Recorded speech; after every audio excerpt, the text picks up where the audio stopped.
Indonesia memiliki keanekaragaman hayati flora dan fauna. Hutan hujan tropis yang dimiliki membuat negara kita kaya akan berbagai jenis tanaman.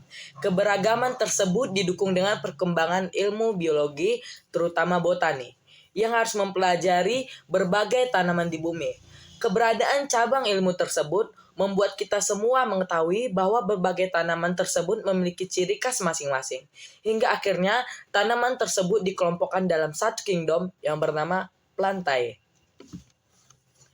Seperti yang kita ketahui, Kingdom Plantae atau yang biasa disebut juga dunia tumbuhan merupakan kelompok yang anggotanya terdiri atas tanaman dengan ciri khasnya masing-masing. Hal penting yang harus dipahami dalam kingdom ini yaitu terkait tentang ciri-ciri umum dan klasifikasinya. Adapun ciri-ciri Plantae, yang pertama disusun dari sel eukariotik. Yang kedua, organisme yang memiliki banyak sel atau multiselular. Ketiga, memiliki dinding sel dari selulosa. Yang keempat, memiliki klorofil A dan B untuk fotosintesis. Yang kelima, menyimpan cadangan makanan berbentuk amilum atau zat tepung. Yang keenam, sifat autotrof karena bisa membuat makanan sendiri. Klasifikasi Plantae. Setelah mengetahui ciri umumnya, maka hal yang lain tak kalah penting untuk dipelajari yaitu terkait klasifikasi tumbuhan. Tujuan penerapan dari ilmu taksonomi yaitu untuk mempermudah pengenalan serta pembelajaran tentang makhluk hidup. Ilmu ini adalah berbagai sistem formal, habitus, numerik, filogenik, dan kontemporer. Berdasarkan dari taksonomi, sistem kontemporer Kingdom Plantae terbagi menjadi 3 divisi, yaitu Bryophyta, Petridophyta, dan Spermatophyta. Kemudian tumbuhan juga dibagi menjadi 2, yaitu tumbuhan yang berpembuluh dan tidak berpembuluh. Untuk lebih jelasnya, berikut ini bagan klasifikasi Plantae. Dan nanti transisi. 1. Metode fenetik. Fenetik merupakan metode yang menggunakan seluruh persamaan di organisme tersebut untuk menentukan kekerabatan dan menyusun klasifikasinya. Metode ini membandingkan sebanyak mungkin karakter anatomi yang tidak membedakan homologi dan analoginya. Klasifikasi dengan metode ini diawali dengan memiliki objek studi yang menjadi sampel dari kelompok makhluk hidup tertentu. Selanjutnya, pemilikan parameter yang akan digunakan untuk pengamatan. Lalu yang terakhir, penarikan kesimpulan dan penyajian data dalam bentuk fenogram. 2. Ada filogenik. Metode klasifikasi ini dilakukan untuk menjelaskan hubungan kekerabatan berbagai makhluk hidup berdasarkan analisis molekuler dan morfologi. Secara sederhana, klasifikasi dengan cara ini berdasarkan pada persamaan fenotipe yang menggambarkan sifat bentuk luar, tingkah laku, dan pewarisan keturunan. Kita masuk ke Bryophyta atau tumbuhan lumut. Tumbuhan lumut merupakan divisi paling sederhana dari kelompok Plantae lainnya. Kita mungkin akan lebih mudah menjumpai pada tempat-tempat lembab. Untuk mengenal tumbuhan ini tidak sulit, karena lumut memiliki ciri khas khusus. Berikut ini penjelasan lengkap mengenai tanaman ini. Ciri-ciri Bryophyta, yang pertama itu berwarna hijau. Yang kedua, gametofit lebih dominan dibandingkan sporofit. 3.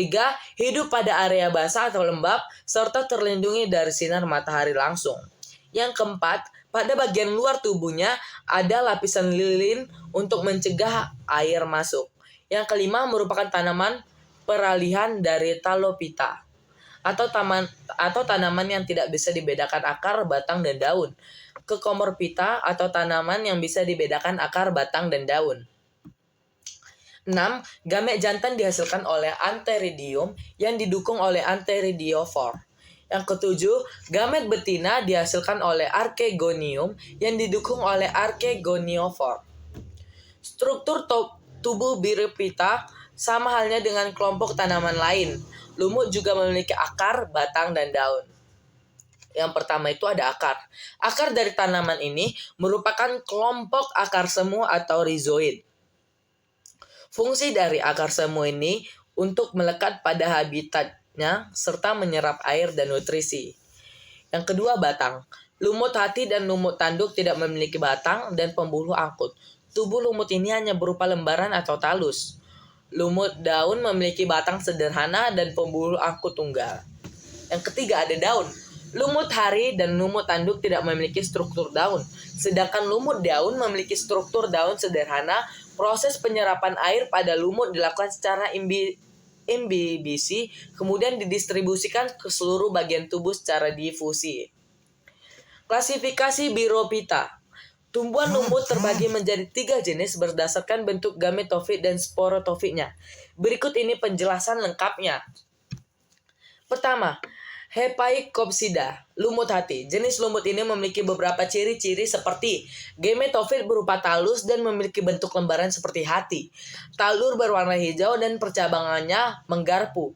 Di sisi bawah ada selapis sel yang mirip daun, biasanya disebut dengan sisik vertikal. Talur melekat pada substrat menggunakan rizoid. Saprofit tumbuh dan berkembang di dalam gametofit betina. Ada contoh dari lumut hati yaitu Marchantia polymorpha dan Lunularia sp. Lumut tanduk atau Anteroceratopsida. Lumut tanduk juga memiliki ciri khusus, antara lain gametofit berupa talus yang memiliki tepi rapi. Sporit berada dalam gametofit, namun kapsul saprofit ada di luar talur seperti tanduk. Pangkal kapsul dilindungi oleh involucrum. Contoh lumut tanduk yaitu Nototilas sp dan Antecherus sp. Lumut daun atau Biropsida. Seperti kelompok plantae sebelumnya, lumut daun juga mempunyai ciri umum seperti gametofit berupa talus berbentuk seperti tumbuhan kecil. Talus memiliki batang semut tegak dan lembaran daun yang tersusun spiral. Daun lumut ini berperan dalam proses fotosintesis. Pada dasar batang ada rizoid seperti benang halus yang fungsinya sebagai akar. Di bagian pucuk ada antherapium dan archegonium untuk berkembang biak secara generatif. Sporotif tumbuh di gametofitnya atau di tumbuhan lumut itu sendiri, serta bersifat parasit terhadap gametofit. Contoh lumut daun antara lain Sphagnum sp, Visiden sp, dan Polytrichum sp. Struktur tubuh Petridophyta. Tanaman paku memiliki struktur seperti kingdom plantae pada umumnya, yaitu akar, batang, dan daun. Berikut ini penjelasan lengkap mengenai ketiga struktur tersebut. Akar. Petridophyta memiliki sistem akar serabut yang sel-selnya sudah terinferensiasi menjadi epidermis, korteks, dan silinder pusat. Di dalam silinder pusat tersebut ada pembuluh pengangkut xilem dan floem. 2. Batang. Batang paku-pakuan ada di dalam tanah dan biasanya disebut rimpang atau rizoma. Di dalam batang juga ada pembuluh pengangkut xilem dan floem. 3. Daun. Berbeda dengan kelompok plantae sebelumnya, tanaman paku memiliki daun yang dibedakan berdasarkan struktur anatomi, ukuran, dan fungsinya. Berdasarkan ukuran dan susunan anatomi, mikrofi atau ukuran sama dengan ukurannya kecil, bentuknya seperti rambut atau sisi, tidak ada tangkai, tidak ada tulang daun, dan selnya belum mengalami diferensiasi. Makrofil sama dengan ukurannya besar, bertangkai, dan bertulang daun. Sel-selnya juga mengalami diferensi, membentuk jaringan tinak, bunga karang, tulang daun, dan stomata. Berdasarkan fungsinya, tropital atau daun steril, daun khusus untuk fotosintesis. Sporofil atau daun fertil, daun yang fungsinya untuk fotosintesis dan menghasilkan spora yang tersusun dalam sporangium. Berdasarkan letak sporangium, ada 4 jenis pembagian tersebut, antara lain sorus atau sporarium di permukaan daun, sinangium atau yang letaknya di ketiak daun, strobilus atau terletak di ujung batang atau cabang, dan sporacarpium atau yang terletak dalam badan buah. Terima kasih. Hanya itu yang dapat saya jelaskan untuk materi ini. Apabila ada kesalahan kata, saya mohon maaf. Terima kasih, Bu.